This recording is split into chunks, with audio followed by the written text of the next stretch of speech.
A very good morning to all my students. So today we are going to discuss about cell surface receptors. So as you all know that कोई भी journey start करने से पहले एक कहावत है इसमें, जैसे कि journey of 1000 miles begins with a single step. ठीक है, तो 1000 माइल्स की जर्नी एक सिंगल स्टेप से स्टार्ट होती है। वैसे ही एक सिग्नलिंग पाथवे में जो पहला स्टेप होता है that is the binding of a signalling molecule और ligand to its receiving molecule that is the receptor. ठीक है, एक सिग्नलिंग मॉलिक्यूल का या जिसको हम क्या बोलते हैं लिगेंड का बाइंड होना उसकी रिसेप्टर के साथ। So this is the first step in cell signaling process. Okay, so receptor and ligands come in many forms, but they all have one thing in common. They come in close matched pairs with the receptor recognizing just one or a few specific ligands and a ligand binding to just one or few target receptors. तो इन दोनों में एक common चीज़ रहती है। हालांकि ये बहुत सारे फॉर्म्स में प्रेजेंट रहते हैं, बट इन दोनों में एक कॉमन चीज़ है कि एक लिगेंड या तो सिंगल रिसेप्टर के साथ बाइंड होगा या एक या दो अलग रिसेप्टर से ये बाइंड होगा। वैसे ही रिसेप्टर का भी है, या तो वो सिंगल लिगेंड के साथ बाइंड होगा या ज़्यादा से ज़्यादा वो एक से ज़्यादा या दो या तीन डिफरेंट सिग्नलिंग मॉलिक्यूल्स के साथ बाइंड होता है। ठीक है, तो इनमें वर्सटाइलिटी देखने को नहीं मिलती है। तो ये इन दोनों में एक सिमिलैरिटी है। सो जब लिगेंड बाइंड होता है एक रिसेप्टर के साथ, तो वो रिसेप्टर की शेप को चेंज कर देता है और उसकी एक्टिविटी को चेंज कर देता है। जब ये यहाँ पे बाइंड होगा तो इसकी शेप या हम कन्फर्मेशन बोलेंगे, कन्फर्मेशन, और उसकी एक्टिविटी को ये चेंज करता है या उसकी एक्टिविटी में कुछ ऐसे चेंजेस लाता है जिससे जो सिग्नल प्रोसेस है वो सेल के अंदर तक पहुंचता है। ओके, सो अगर हम बात करेंगे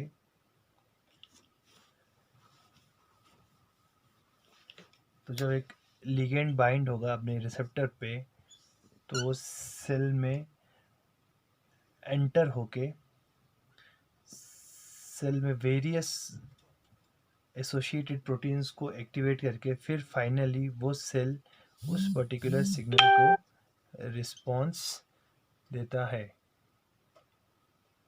तो today we are going to discuss the cell surface receptor. अगर हम सिर्फ रिसेप्टर की बात करते हैं तो दो टाइप्स के सेल रिसेप्टर्स रहते हैं।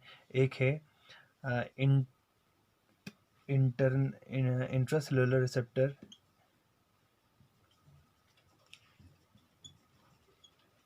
और एक है एक्स्ट्रा सेलुलर या cell surface receptor. Extra cellular receptor, ठीक है। जो इंट्रासेलुलर रिसेप्टर है वो साइटोप्लाज्म में प्रेजेंट रहता है, और जो एक्सटर्नल रिसेप्टर है या सेल सरफेस रिसेप्टर या extracellular receptor it is present on the plasma membrane. Okay, तो हमने इंट्रासेलुलर रिसेप्टर में देखा था जो स्टेरॉयड हार्मोन्स है, ये जो या स्टेरॉयड लाइक हार्मोन्स है या थायरोक्सिन है या T3 या T4 है, वो इस इंट्रासेलुलर रिसेप्टर्स के थ्रू अपना जो रिस्पॉन्स है या अपना एक्शन है वो शो करता है। बट कुछ ऐसे प्रोटीन्स हैं जिसे कि हमने कहा था पेप्टाइड हार्मोन्स हैं या न्यूरो हार्मोन्स हैं या न्यूरोटॉक्सिन्स है, उनको एक्स्ट्रा सेलुलर रिसेप्टर की ज़रूरत पड़ती है ताकि वो उस रिसेप्टर के साथ सिग्नल बाइंड हो। देन वो जो सिग्नल है वो फिर सेल के अंदर पहुंचता है and then the cell will respond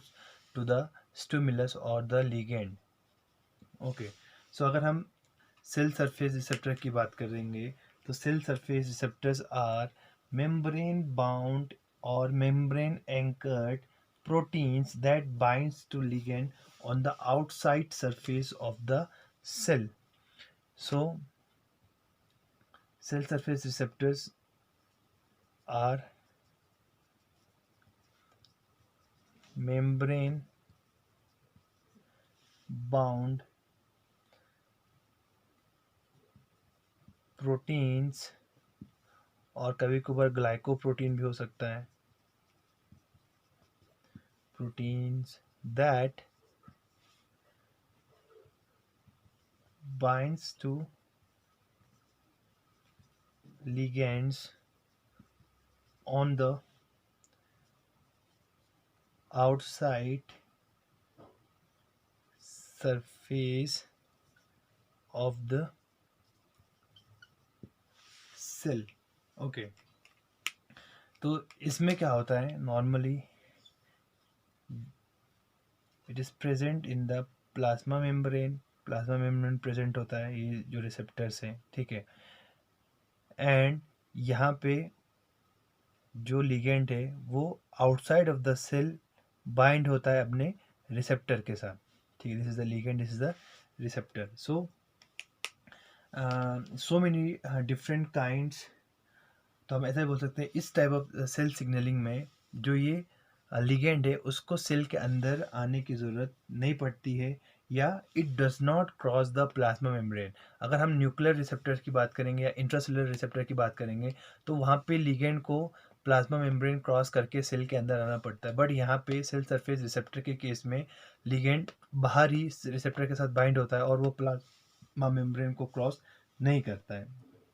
So there are many different kinds of molecules including large hydrophilic और water loving ones में act as a ligand. तो अगर हम सेल सरफेस रिसेप्टर की बात करेंगे तो मैंने आपको लास्ट में जो मॉलिक्यूल्स के बारे में बताया, दैट इज़ द जो कुछ हार्मोन्स हैं लाइक इंसुलिन, ग्लूकागॉन, या न्यूरोट्रांसमीटर्स है जैसे कि एस्टाइल कोलिन है, गाबा है, वो सब हाइड्रोफिलिक रहते हैं, so they can not cross the plasma membrane, तो so they have to bind to the receptor outside the cell.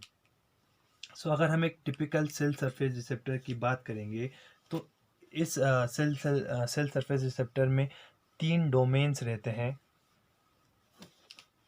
ठीक है, 3 different domains are present in the cell surface receptor, और हम इसको बोलेंगे डोमेन्स या प्रोटीन रीजन बोलेंगे.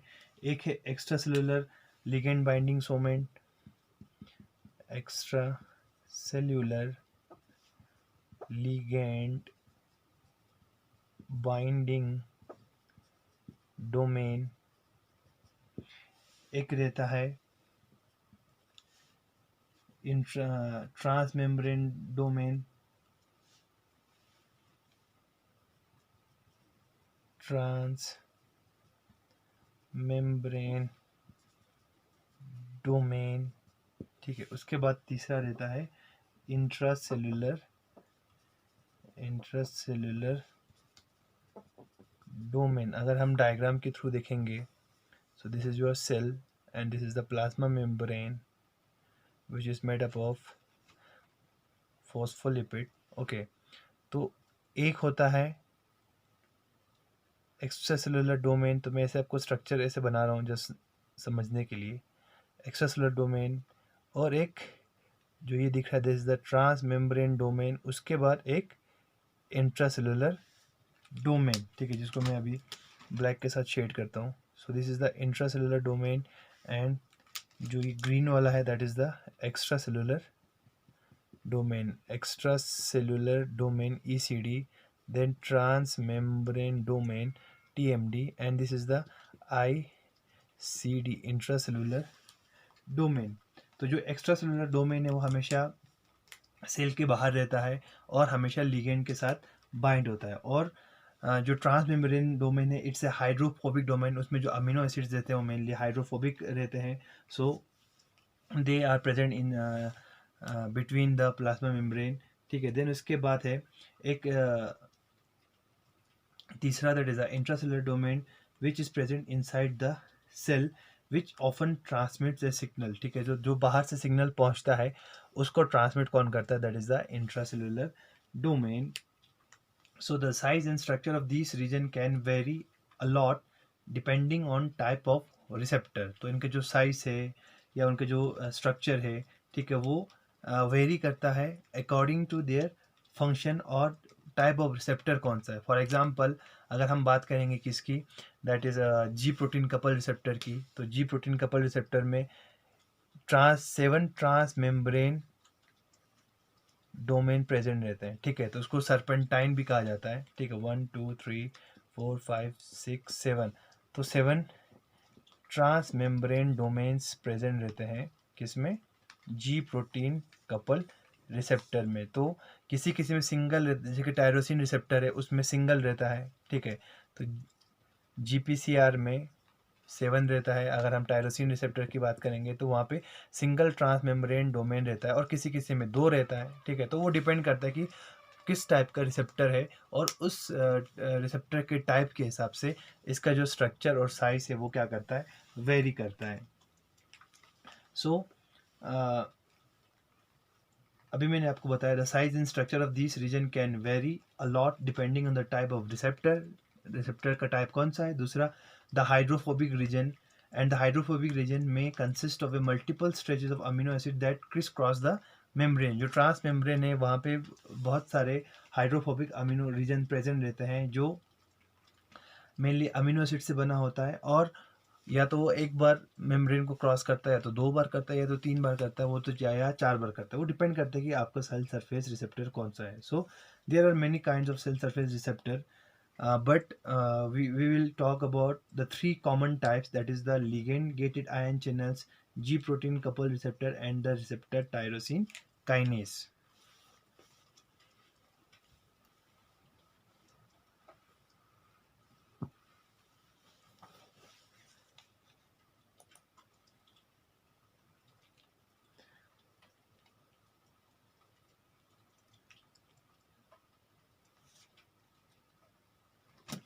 तो जो सबसे पहला वाला है that is the ligand gated ion channels. ठीक है, तो ये भी एक टाइप का एक्स्ट्रा सेलुलर रिसेप्टर है, ligand gated ion channels. So these are ion channels that can open in response to the binding of a ligand to form a channel. This type of cell surface receptor has a membrane spanning region with hydrophilic channel through the middle of it. The channel lets ions to cross the membrane without having to touch the hydrophobic pore of the phospholipid bilayer. तो अगर हम ligand gated ion channels की बात करेंगे तो it opens in response to the binding ligand. For example, acetylcholine receptor है,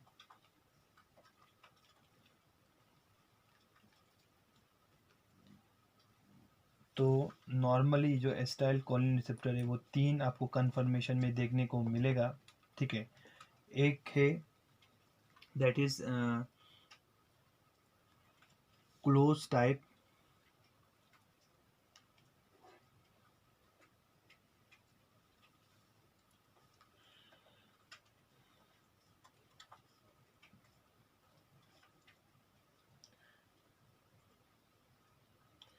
तो जब यहाँ पे कोई लिगेंड बाइंड नहीं होगा तो उस टाइम पे ये जो आयन चैनल्स है वो क्लोज रहते हैं।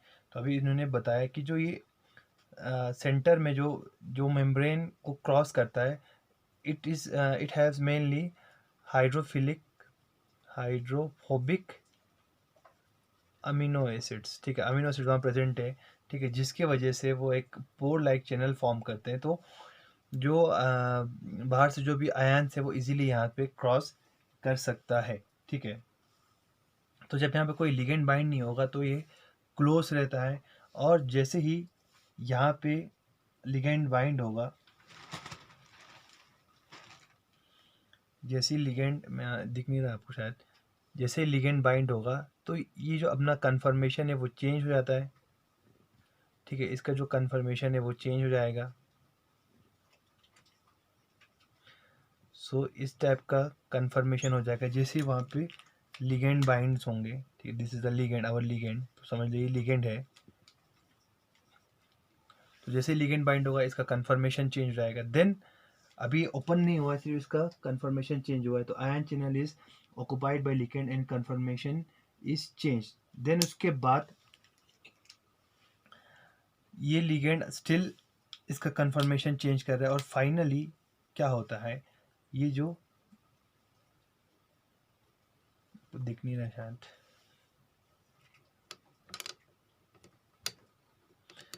फाइनली इसका पूरा कन्फर्मेशन चेंज रहेगा and this channel will open and causes the entry of ions, में भी अगर हम एस्टाइल कोलिन की बात करें तो सोडियम आयंस अब इजीली सेल के अंदर एंटर हो सकता है।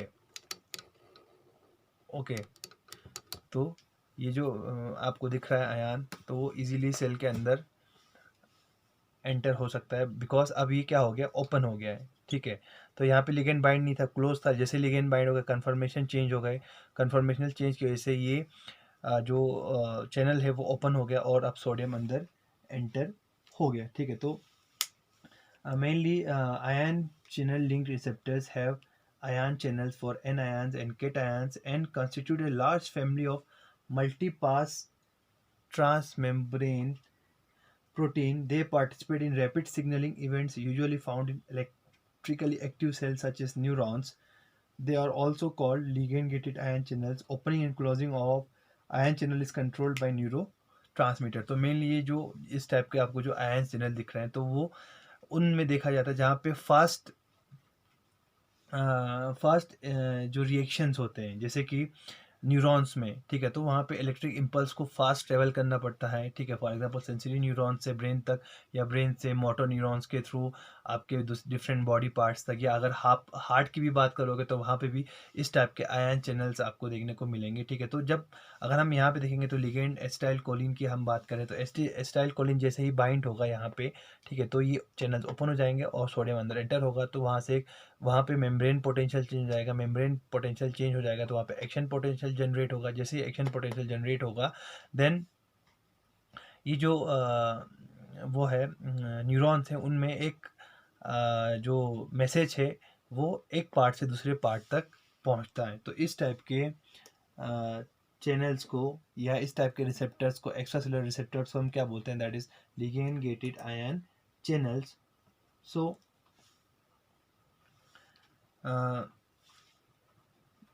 अगर हम बात करेंगे when ligand binds to extracellular domain, मैंने आपको भी बताया region of the channel, the protein structure changes in such a way that ions of a particular type such as calcium or chlorine can pass through the plasma membrane. In some cases the reverse is actually true. The channel is usually open and ligand binding causes it to close. ठीक है, तो कभी कभार एक तो ये था कुछ लिगेंड्स बाइंड होने से ओपन हो रहा है। अब ऐसा भी कुछ केसेस है कभी कभार लिगेंड बाइंड होने से ये जो उसका ओपन कन्फर्मेशन है वो क्लोज कन्फर्मेशन में कन्वर्ट हो जाता है। तो वो अलग अलग सिग्नलिंग मॉलिक्यूल पे डिपेंड करता है वो किस टाइप का सिग्नलिंग मॉलिक्यूल है। तो जैसे कि हम बात करेंगे गाबा की, तो गाबा क्या करता है, इसको आयन सिग्नल्स को क्लोज कर देता है और आयंस प्लाज्मा मेम्ब्रेन के अक्रॉस क्रॉस नहीं कर पाता है। Okay, so change in this ions level मैंने आपको बताया inside the cell can change the activity of other molecules such as ion binding enzymes and voltage sensitive channels to produce a response. ठीक है, तो अभी मैंने यहाँ पे आपको बताया कि जैसे ही आयन अंदर एंटर होगा तो इसका एक मेम्ब्रेन पोटेंशियल चेंज होता है। साथ साथ में अब जब से ये आयन अंदर एंटर होंगे तो वहाँ पे कुछ आयन गेटेड या वोल्टेज गेटेड आयन चैनल भी प्रेजेंट रहते हैं जो वोल्टेज के चेंज होने से भी ओपन हो जाते हैं। तो इनका डिफरेंट उस पर इफेक्ट रहता है। ठीक है, देन उसके बाद अगर हम बात करेंगे तो दूसरा है that is the G protein coupled receptors, जिसको हम बाद में डिटेल में पढ़ेंगे। जी protein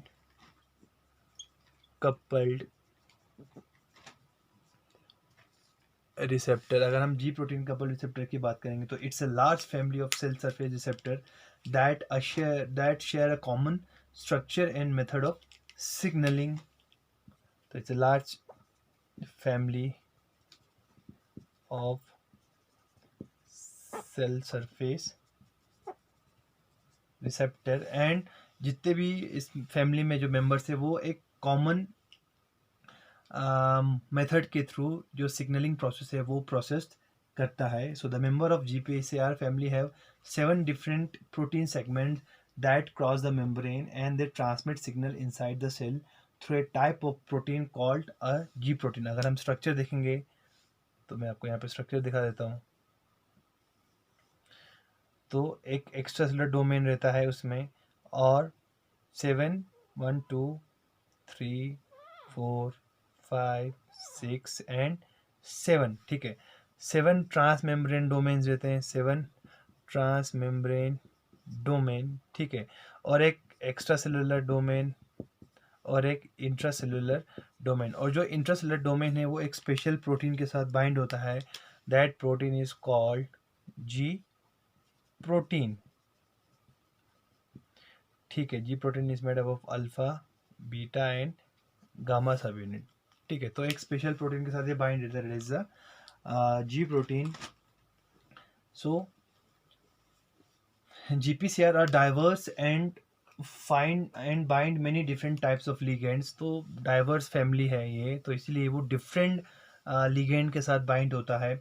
So one particularly interesting class of GPCR is the odorant receptor. अगर हम एक इसका स्पेशल क्लास की बात करेंगे तो एक है odorant receptor. ठीक है, odorant में भी आता है ये और विजुअलाइजेशन में भी आता है. ठीक है, तो अगर हम ऑडोरेंट रिसेप्टर की बात करेंगे जिससे हम स्मेल पता करते हैं, so there are about 800 of them in human. तो ह्यूमन में 800 types of odorant receptor present है जो जी प्रोटीन कपल रिसेप्टर से बिलोंग करता है. ठीक है, और हर हर 800 क्या करता है, each of them bind its own scent molecule. तो ये जो 800 है वो अपने सेंट मॉलिक्यूल के साथ बाइंड होता है जिससे आपको स्मेल पता चलता है. जैसे कि परफ्यूम का स्मेल कैसा है, जैसे कि अगर आपको कोई रोटिंग फिश होगा या अगर कोई सड़ा हुआ चीज़ होगा तो उसके लिए अलग अलग जो GPCR है वो एक्टिवेट होगा.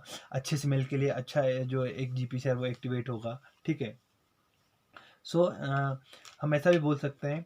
सो such as a particular chemical in perfume or certain compound released by rotten fish and cause a signal to be sent to the brain making us smell a smell. ठीक है, तो इस यहाँ बताया मैंने कि 800 GPCR प्रेजेंट रहते हैं सिर्फ किसके लिए, ऑडोरेंट के लिए, स्मेल के लिए. तो जिसकी वजह से हमको अलग अलग स्मेल पता चलता है कि एक ये अच्छी स्मेल है, ये अलग ख़राब स्मेल है. ठीक है, तो अच्छी में भी अलग अलग स्मेल रहता है. ठीक है, कोई बहुत ही अच्छा रहता है, कोई बहुत ही ख़राब टाइप स्मेल रहता है. ठीक है, तो उसमें भी हम डिफ्रेंशिएट कर सकते हैं because of this 800 different types of odorant GPCR molecule. तो इसमें क्या होता है, अगर हम बात करेंगे जब यहाँ पे कोई लिगेंड बाइंड नहीं होगा तो उस टाइम पे जो जी प्रोटीन कपल रिसेप्टर है, so it waits at the plasma membrane in an inactive state. तो इनएक्टिव स्टेट में ये रहता है for at least some types of GPCR. The inactive receptor is already docked to it is signaling target. ठीक है, ए जी protein. तो normally क्या होता है, जो इनएक्टिव रिसेप्टर है वो अपने प्रोटीन के साथ बाइंड होता है, दैट इज़ द जिसको हम क्या बोलते हैं, जी प्रोटीन के साथ बाइंड रहता है. So G protein come in different types but they are all bind the nucleotide guanosine triphosphate which they can break down to form GDP. ठीक है, नॉर्मली जो ये जी प्रोटीन है वो डिफरेंट टाइप्स में प्रेजेंट रहते हैं बट जितने भी जी प्रोटीन्स हैं वो सब किसके साथ बाइंड होते हैं, मेनली ये बाइंड होते हैं किसके साथ, GTP के साथ. then this GTP will hydrolyze into GDP. It break down to form GDP. So a G protein attached to GTP is active. जब G protein GTP के साथ बाइंड होगा तो हम क्या बोलेंगे, the G protein is active. जब ये GTP यहाँ से हट जाएगा और अगर यहाँ पे GDP होगा, GDP, तो हम क्या बोलेंगे, उसको इनएक्टिव बोलेंगे. तो हम ऐसा बोलेंगे कि G protein in bound with GTP is active form and G protein bound with GTP is inactive form, या हम उसको स्विच ऑफ बोलेंगे. So the G protein that associate with GPCRs are a type made up of 3 subunits. मैंने आपको already बताया, that is the alpha beta and gamma. तो हम इसको इसीलिए क्या बोलते हैं, heterotrimeric G protein. When they are attached to an inactive receptor they are in the off form. जब वो किसी इनएक्टिव रिसेप्टर के साथ बाउंड होगा तो उस टाइम पे वो इनएक्टिव स्टेट में प्रेजेंट है, that is the GDP phase में प्रेजेंट रहते हैं, बट जब लिगेंड बाइंड होगा किस पे, इस रिसेप्टर पे, तो मैं अभी यहाँ पे सिर्फ आपको दिखाता हूँ। तो जी प्रोटीन, अब देखो अभी जी प्रोटीन क्या है, इनएक्टिव फॉर्म में, क्योंकि यहाँ पे कोई रिसेप्टर बाइंड नहीं हुआ है। जैसे ही रिसेप्टर बाइंड होगा,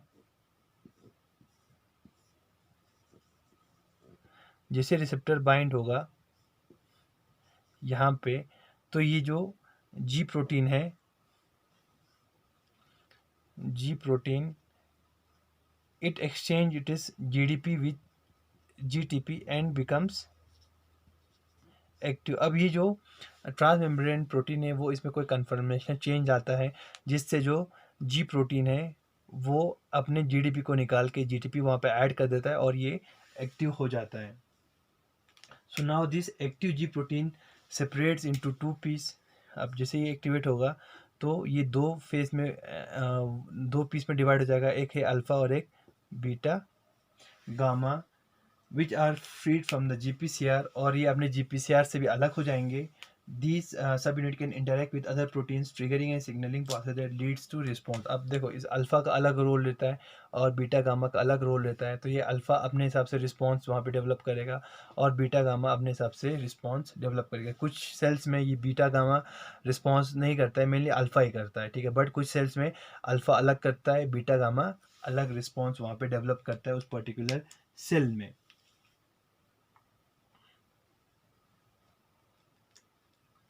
देन जो तीसरा है that is the receptor tyrosine kinase, जिसको हम क्या बोलेंगे, एंजाइम लिंक्ड रिसेप्टर्स बोलेंगे, एंजाइम लिंक्ड रिसेप्टर्स, ठीक है। So enzyme linked receptors are cell surface receptor with intracellular domain that are associated with an enzyme. तो इनमें क्या रहता है, जो इंट्रासेलुलर डोमेन है, they are mainly associated with an enzyme, associated with an enzyme. In some cases the intracellular domain of the receptor actually is an enzyme that can catalyze a reaction. तो अगर हम देखेंगे like ये है tyrosine receptor, तो जो इनका intracellular domain है या तो वो किसी एंजाइम के साथ बाइंड होता है, या कभी कभार जो ये इंट्रासेलुलर डोमेन है वो खुद एंजाइम की तरह काम करता है, ठीक है। तो इस टाइप के रिसेप्टर हम क्या बोलते हैं, इस टाइप के रिसेप्टर को हम बोलते हैं एंजाइम लिंक्ड रिसेप्टर्स बोलते हैं, ठीक है। So other enzyme linked receptor have an intracellular domain that interacts with an enzymes. तो किसी किसी में वो खुद एंजाइम की तरह काम करता है और किसी किसी में वो किसी एंजाइम के साथ लिंक्ड होता है और वो एंजाइम फिर अपना रिएक्शन शो करता है। फॉर अगर एग्जाम्पल अगर हम बात करेंगे रिसेप्टर टायरोसिन काइनेज की, सो जो receptor tyrosine kinase are a class of enzyme link receptors found in humans and many other species. A kinase is just a name for an enzyme that transfer phosphate group to a protein or other target, and a receptor tyrosine kinase transfer phosphate group especially to the amino acid tyrosine, ठीक है। अगर हम example लेंगे तो मैंने आपको अभी बताया tyrosine, receptor tyrosine kinase, receptor tyrosine kinase. तो ये जो रिसेप्टर टायरोसिन काइनेज क्या करता है, मेनली जो टायरोसिन है, टायरोसिन अमीनो एसिड है, उस पर फॉस्फेट ग्रुप ऐड कर देता है, इसलिए इसको क्या बोलते हैं, रिसेप्टर टायरोसिन काइनेज। सो अगर हम रिसेप्टर टायरोसिन काइनेज की बात करेंगे तो ये कैसे काम करता है मैं आपको यहाँ पे बताता हूँ, ठीक है। तो मेनली जो रिसेप्टर टायरोसिन काइनेज है वो मोनोमरिक फॉर्म में प्रेजेंट रहता है, ठीक है, जब लिगेंड बाइंड नहीं होता है वहाँ पे। तो जैसे ही लिगेंड बाइंड होगा तो उस टाइम पे क्या हो जाता है, जैसे ही लिगेंड बाइंड होगा तो ये मोनोमरिक फॉर्म से डायमेरिक फॉर्म में आ जाता है, ठीक है। तो जैसे ही लिगेंड बाइंड होगा, दिस इज अ लिगेंड, तो वो डायमेरिक फॉर्म में आ जाते हैं। मैं आपको यहाँ से ऐसे दिखाता हूँ, ठीक है, डायमेरिक फॉर्म में आ जाते हैं। और मैंने आपको बताया जो उनका जो इंट्रासेलुलर पार्ट है वो एंजाइम की तरह काम करता है। तो ये अपने एक दूसरे के इंट्रासेलुलर डोमेन पे जो टायरोसिन रेजिड्यू है उसको ऑटोफॉस्फाइलेट कर देते हैं। ये वाला डोमेन इसके टायरोसिन को फॉस्फेट ग्रुप ऐड करता है, और ये वाला इसके फॉस्फेट ग्रुप, इसके टायरोसिन रेजिड्यू पे फॉस्फेट ग्रुप करते हैं। तो इसको हम क्या बोलते हैं, ऑटोफॉस्फोराइलेशन बोलते हैं, ठीक है। तो अब यहाँ पे डॉकिंग साइट्स बन गए हैं। अब उसके बाद दूसरे जो एंजाइम्स या दूसरे भी प्रोटीन्स हैं वो इन डॉकिंग साइट्स पे आके बाइंड हो जाते हैं, और उनमें भी कुछ कन्फर्मेशनल चेंजेस आ जाते हैं, ठीक है। फिर उसके बाद वहाँ पे सेलुलर रिस्पॉन्स देखने को मिलता है, ठीक है। जब हम रिसेप्टर टायरोसिन काइनेज पढ़ेंगे तो आपको फुल डिटेल में पता चलेगा। बस अभी सिर्फ समझाने के लिए इतना बता रहा हूँ कि ये इस तरह से काम करता है, ठीक है।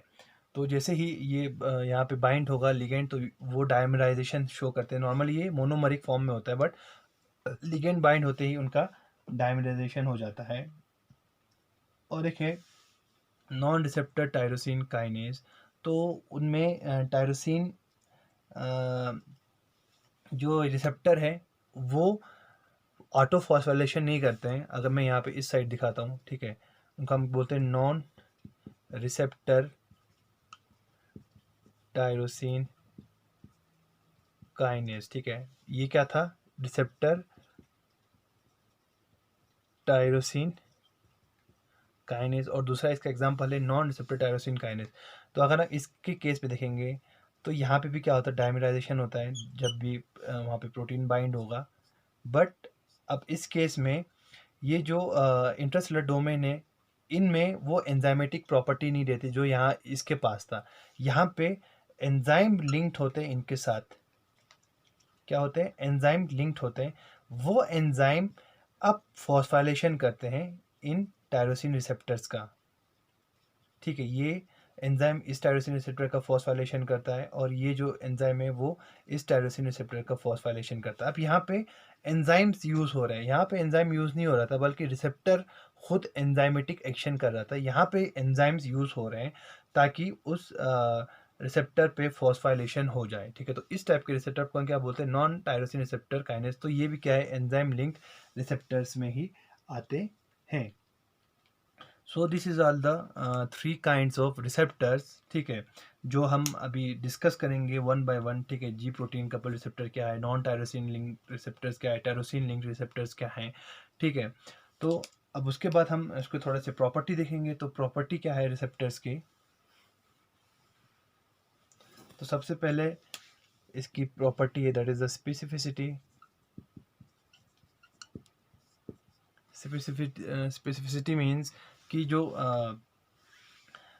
एंजाइम जो लिगेंड है, ठीक है, वो या हम जो रिसेप्टर है वो स्पेसिफिक लिगेंड के साथ बाइंड होता है। ऐसा नहीं है कि ये किसी भी रिसेप्टर के या किसी भी लिगेंड के साथ बाइंड होगा, ठीक। फॉर एग्जांपल ये ए है, ये बी है, तो अगर ये रिसेप्टर ए के लिए है तो ये ए के साथ ही बाइंड होगा। For example acetyl Colin receptor है तो वो एस्टाइल कोलिन के साथ ही बाइंड होता है, और उसके साथ साथ जो एस्टाइल कोलिन के सेम है, जैसे कि निकोटीन है, ठीक है, निकोटीन एस्टाइल कोलिन की तरह ही काम करता है। तो निकोटीन रिसेप्टर के साथ निकोटीन लिगेंड के साथ बाइंड होगा, ठीक है। तो बट ये दूसरे हॉर्मोन्स के साथ बाइंड नहीं होगा, तो यहाँ पे वो अपने स्पेसिफिसिटी दिखाता है, ठीक है। तो अगर ये ए के साथ बाइंड होगा या ए का सिमिलर है A1 या A2, ठीक है, तो ये दोनों ऑलमोस्ट सिमिलर है, तो या तो ये A1 के साथ होगा, A2 के साथ होगा, तो A3 के साथ होगा। बट बी, सी या डी के साथ ये जो रिसेप्टर है वो बाइंड नहीं होगा। तो इसको हम क्या बोलते हैं, इस प्रॉपर्टी को हम बोलते हैं स्पेसिफिसिटी, ठीक है। स्पेसिफिक हॉर्मोन्स के साथ या स्पेसिफिक लिगेंड के साथ ही अपना रिसेप्टर बाइंड होता है, ठीक है। और मेनली मैंने बताया, और एक इसके कैरेक्टर है कि जितने भी रिसेप्टर्स है या तो वो प्रोटीन्स होते हैं, प्रोटीन्स, या तो वो ग्लाइकोप्रोटीन्स होते हैं, ग्लाइकोप्रोटीन्स होते हैं, ठीक है। देन और एक इसकी प्रॉपर्टी है दैट इज द एफिनिटी, ठीक है। एफिनिटी मीन्स ये रिसेप्टर कितने स्ट्रांगली अपने लिगेंड के साथ बाइंड होता है, दैट इज़ द एफिनिटी, ठीक है। तो कोई जो रिसेप्टर्स है वो बहुत वीकली बाइंड होता है अपने लिगेंड के साथ, और कुछ रिसेप्टर्स ऐसे हैं जो बहुत स्ट्रांगली बाइंड होता है अपने लिगेंड के साथ, so that is the affinity. और किस एफिनिटी से वो बाइंड होता है अपने रिसेप्टर के साथ, और वहाँ पे कितनी हम ऐसा बोल सकते हैं कितना लिगेंड होना चाहिए, ठीक है, जिससे वो रिसेप्टर्स एक्टिवेट हो जाए। या और एक प्रॉपर्टी है, वो है कि binding of ligand to receptor is by normally by weak non covalent interaction and molecular complementarity, ठीक है। कि जो रिसेप्टर और सेल के बीच में जो बाइंडिंग है वो वीक नॉन कोवेलेंट इंटरेक्शन है, ताकि बाद में जब सिग्नलिंग मॉलिक्यूल जब हमको सिग्नलिंग की ज़रूरत नहीं है तो जो ये बॉन्ड है वो ब्रेक कर सके, ठीक है, जो इनके बीच में जो बाइंडिंग फॉर्म हुआ है वो ब्रेक हो सके। और मॉलिक्यूलर कंप्लीमेंटैरिटी, ठीक है, तो उनके बीच में कितना सिमिलरिटीज़ हैं कि ये दोनों एक दूसरे के साथ बाइंड हो सकते हैं, so that is the affinity. तो मेनली इसको डिसोसिएशन कांस्टेंट से किया डिनोट किया जाता है या मेजर किया जाता है, ठीक है। सो और एक एग्जांपल प्रॉपर्टी है कि एक मैक्सिमम रिस्पांस के लिए ये ज़रूरी नहीं है कि सारे रिसेप्टर्स का एक्टिवेशन हो। फॉर एग्जांपल ये है सेल यहाँ पे, तो यहाँ पे 10 रिसेप्टर्स हैं, ठीक है, पर सिग्नल हमारे पास सिर्फ 5 सिग्नलिंग मॉलिक्यूल है। तो ये ज़रूरी नहीं है कि उस सेल को एक्टिवेट करने के लिए जो 10 का 10 जो रिसेप्टर है वहाँ पे सिग्नल बाइंड हो, ठीक है। सिर्फ 5 पे ही अगर सिग्नल बाइंड होगा तो वहाँ पे रिस्पॉन्स देखने को मिल सकता है, ठीक है। तो ये ज़रूरी नहीं है कि 10 का 10 जो रिसेप्टर्स है वो एक्वायर हो और वहाँ पे हमको सिग्नलिंग जो प्रॉपर्टी है या जो भी सिग्नलिंग रिस्पॉन्स है वहाँ पे देखने को मिले, ठीक है। देन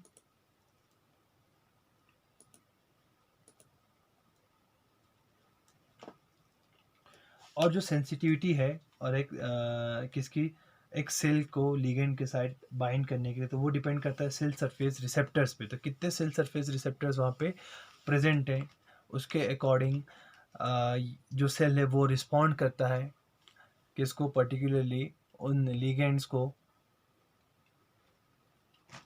तो और एक लास्ट प्रॉपर्टी है इसकी, that is the down and up regulation, ठीक है, डाउन एंड अप रेगुलेशन।